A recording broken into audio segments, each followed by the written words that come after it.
अभी मेरी उम्र ही क्या है, क्यों तुम मेरी शादी करवाने पर तुल गई हो? मुझे जिंदगी खुलकर जीने दो, मैं इस शादी वादी के चक्कर में नहीं पड़ना चाहती हूँ। बेटी, अच्छे रिश्ते रोज रोज नहीं मिलते। गौरी कव्वे की माँ गौरी की शादी जबरदस्ती कालू कव्वे से करवा देती है।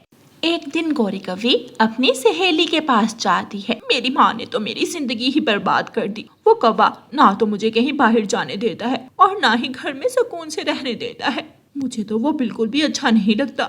सहेली, अब क्या हो सकता है? अब तो तुम्हारी शादी हो गई, तुम्हें शादी ही नहीं करनी चाहिए थी। देखो मैं कितने सुकून में हूँ, सारा जंगल घूमती हूँ, जहाँ दिल चाहे वहाँ जाती हूँ। चलो बस करो, अब मेरे जख्मों पर नमक मत छिड़को। अच्छा ठीक है, मैं भी जा रही हूँ। मुझे अभी पिकनिक के लिए सामान भी लेने जाना है। गौरी कव्वे जलती हुई अपने घर वापस आ जाती है। ये घर की क्या हालत बनाई हुई है, हर जगह गंदगी है और रात वाले बर्तन भी ऐसे ही पड़े हैं। कालू, मुझे ये काम वाम नहीं आते, तुम कोई काम वाली रख लो। मेरे पास इतने पैसे नहीं है कि मैं काम वाली रख कर दूं तुम्हें। हाँ, एक हल है मेरे पास। वो क्या? हम दोनों मिलकर घर साफ कर लेते हैं। गौरी मुंह बनाते हुए मान जाती है। हाँ ठीक है, मगर बर्तन तुम धोगे। ठीक है, मैं बर्तन धो लेता हूँ। कालू कौवा बर्तन धोने लगता है। तोता वहाँ से उड़ता हुआ जा रहा था। वो खिड़की में रुककर कालू कौवे का मजाक उड़ाने लगता है। वाह वाह, लगता है कालू भाई को शादी रास आ गई है, बड़े बर्तन धुल रहे हैं। बड़ी चोंच वाले, बड़ी बड़ी बातें मत करो, भाग जाओ यहाँ से। तोता हंसते हुए वहाँ से चला जाता है। मजाक बनाकर रख दिया इस गौरी ने मेरा। गौरी कव्वे झाड़ू उठाकर अलमारी के पीछे छुपा देती है। कालू कौवा बर्तन धो लेता है। कालू जी, मेरे सर में बहुत दर्द हो रहा है। मैं कब से झाड़ू ढूंढ रही हूँ, मगर मुझे झाड़ू मिल ही नहीं रहा। मैं तो अब सोने लगी हूँ। ऐसे कहकर गौरी कव्वे घोंसले में लेट जाती है। वो देखो अलमारी के पीछे झाड़ू पड़ा है। गौरी, गौरी, क्या तुम इतनी जल्दी सो गई? गौरी कव्वे कोई जवाब नहीं देती और सोने का नाटक करती है। कालू कौवा झाड़ू उठाता है और घर की सफाई करने लगता है। ये कचरा बाहर फेंक आता हूँ। कालू कौवा कचरा उठाता है और फेंकने के लिए चला जाता है। रास्ते में उसे कबूतर मिलता है। वाह कालू, बड़े काम हो रहे हैं। हो गया शादी का शौक पूरा। कबूतर हंसता हुआ वहाँ से चला जाता है। इन सब ने तो मेरा मजाक ही बना लिया है। एक वो गौरी है, जरा सा भी काम करके राजी नहीं है। कालू कौवा भी अपने घर चला जाता है। गौरी, मैं थक गया हूँ, कुछ खाने को ही बना दो। पति जी, आप आज कुछ होटल से ले आए, गर्मी बहुत है। इतनी गर्मी में मुझसे आग नहीं जलती। मुझे आदत नहीं है होटल से कुछ खाने की, मुझे घर का खाना ही पसंद है। क्या तुम कुछ लकड़ियाँ ढूंढ कर ले आओगी? अच्छा, मैं जाती हूँ। गौरी कव्वे घर से निकलती है और रानो चिड़िया के घर चली जाती है। रानो बहन, सुना है तुम बहुत अच्छी चिड़िया हो, क्या तुम मुझे कुछ सूखी लकड़ियाँ दे दोगी? अगर सूखी लकड़ियाँ होती तो गौरी बहन मैं जरूर आपको दे देती, मगर मेरे पास लकड़ियाँ नहीं हैं। अच्छा रानो, क्या ये टीवी नया खरीदा है? हाँ, मानो जी लेकर आए हैं। जब बच्चे पढ़ाई कर लेते हैं तो मैं बच्चों को कार्टून लगा देती हूँ। क्या इस पर कोई ड्रामा या मूवी नहीं लगती? लगती है, मगर मैं नहीं लगाती, बच्चों की पढ़ाई का हर्ज होता है। अभी तो बच्चे नहीं हैं। रानो, तुम मुझे टीवी पर मूवी लगा दो, बहुत देर हो गई मुझे मूवी देखे हुए। फिर रानो चिड़िया गौरी कव्वे को टीवी पर मूवी लगा देती है और गौरी कव्वे वहाँ बैठकर मूवी देखने लगती है। न जाने गौरी कहाँ रह गई है, मुझे खुद ही जाना होगा। फिर कालू कौवा लकड़ियाँ ढूंढने चला जाता है। कालू कौवा लकड़ियाँ लेकर घर आ जाता है, मगर गौरी कव्वे अभी तक नहीं आई थी। दोपहर से शाम हो गई, न जाने कहाँ रह गई ये गौरी की बच्ची। कालू कौवा सब्जी काटता है और हंडिया चूल्हे पर रखता है। नमक, मिर्च, चावल सब डाल दिया। अगर थोड़ा मसाला होता तो चावल और भी मजेदार बनते। मैं रानो चिड़िया से मसाला लाता हूँ। कालू कौवा रानो चिड़िया के घर चावल में डालने के लिए मसाला लेने जाता है। कालू कौवा दरवाजे पर दस्तक देता है। कौन कौन है बाहर? रानो बहन, मैं हूँ कालू कौवा, मुझे थोड़ा मसाला चाहिए। रानो बहन, प्लीज मेरा मत बताना कि मैं यहाँ हूँ, प्लीज प्लीज रानो बहन। अच्छा ठीक है। रानो चिड़िया दरवाजा खोलती है। कालू कौवा अंदर आ जाता है। रानो चिड़िया कालू कौवे को मसाला दे देती है। रानो बहन, आपने गौरी को देखा है कहीं? न जाने कहाँ चली गई है, नादान है। मुझे उसकी बहुत चिंता हो रही है। नहीं कालू भाई, मैंने तो गोरी को कहीं नहीं देखा। कालू कौवा मसाला लेकर घर चला जाता है। गोरी आ जाओ बाहर, कालू चला गया है। गोरी कौवी अलमारी के पीछे से निकल आती है। गोरी, तुम्हें ऐसा नहीं करना चाहिए। कहीं ये ना हो तुम अपने इतने अच्छे फिक्र करने वाले पति को खो दो। रानो, तुम ठीक कह रही हो, मैं घर चलती हूँ। कालू कौवे ने चावल बना लिए थे। गौरी भी घर चली जाती है। कालू जी, मुझे भी बहुत भूख लगी है, क्या मुझे भी चावल मिलेंगे? बहुत जल्दी आ गई हो घर। कालू जी, मुझे माफ कर दें, मैं आइंदा ऐसा नहीं करूँगी। चावल? लकड़ियाँ कौन लाया? आप। चावल कौन लाया? आप। मिर्ची कौन लाया? आप। अब चावल खाएगा कौन? आप। कालू कौवा चावल खाने लगता है। गोरी मुंह बना लेती है। आ जाओ, मैं तो मजाक कर रहा था। फिर कालू कौवा और गोरी कौवी मज़े मज़े से चावल खाते हैं और फिर खुशी खुशी रहने लगते हैं। प्यारे दोस्तों, इस कहानी को लाइक, अपने दोस्तों के साथ शेयर और चैनल को सब्सक्राइब करना बिल्कुल मत भूलना। आपका धन्यवाद। रानो चिड़िया की ऐसी कहानियाँ सुनने के लिए YouTube सर्च बार में रानो चिड़िया की कहानी लिखें या फिर ये बटन दबाकर बोलकर कहें रानो चिड़िया की कहानी।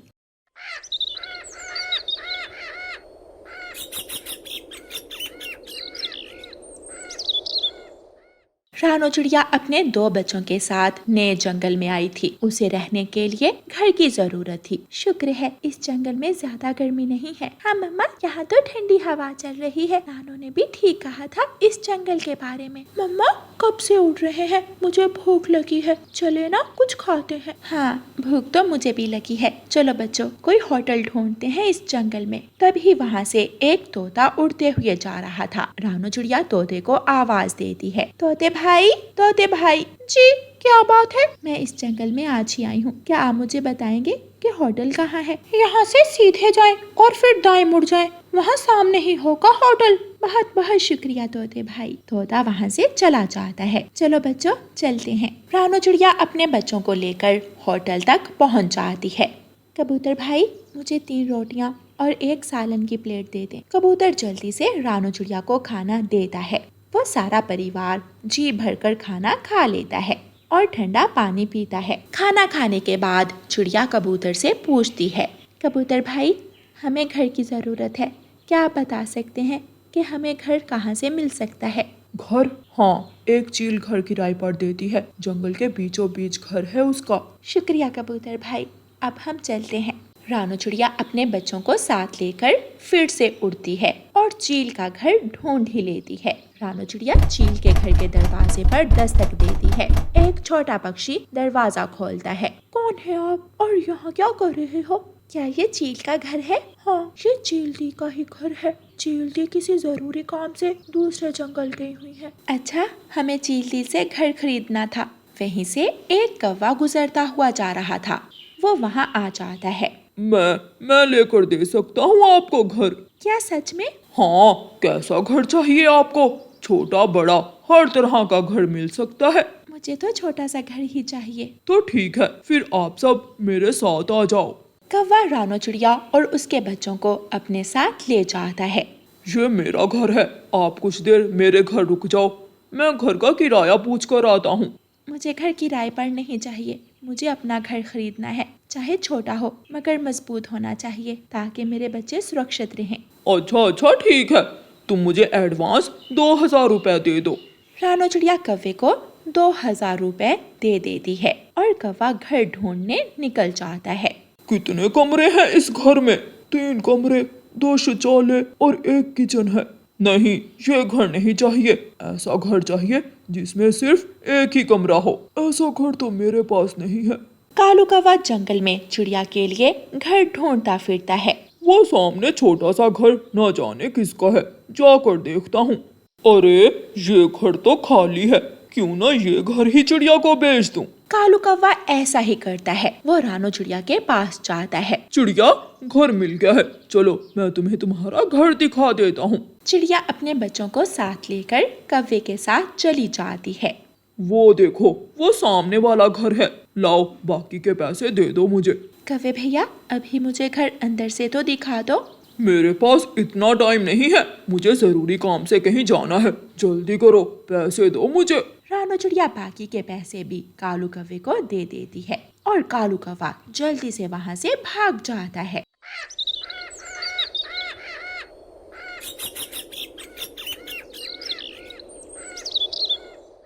रानो चिड़िया अपने बच्चों को लेकर घर के अंदर जाती है। अम्मा, यहाँ से तो बहुत बदबू आ रही है। माँ, हम यहाँ नहीं रहेंगे, कितना गंदा है ये घर। वो देखें, इस घर की तो छत भी टूटी हुई है। इतना बड़ा धोखा, उस दुष्ट कौवे ने हमारे साथ धोखा किया है।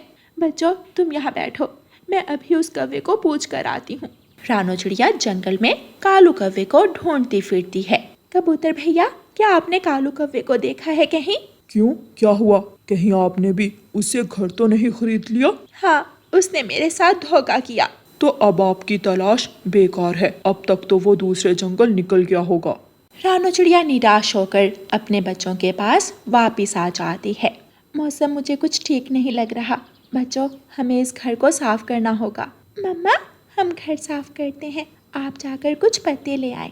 ठीक है मेरे प्यारे बच्चों, मैं यूं गई और यूं आई। रानो चिड़िया पत्ते लेने के लिए निकल जाती है और दोनों बच्चे मिलकर घर की सफाई करने लगते हैं। वो सारा परिवार मिलकर काम करता है और अपने घर को सुंदर और मजबूत बना लेता है। बाहर तेज हवा और बारिश शुरू हो जाती है। अभी कुछ ही देर गुजरी थी कि 3 चीलें वहाँ आती हैं। हमारे घर को किसने इतना सुंदर बना दिया? कौन है अंदर? दरवाजा खोलो। रानो चिड़िया दरवाजा खोलती है। शिकार तो आज घर चल कर आ गया।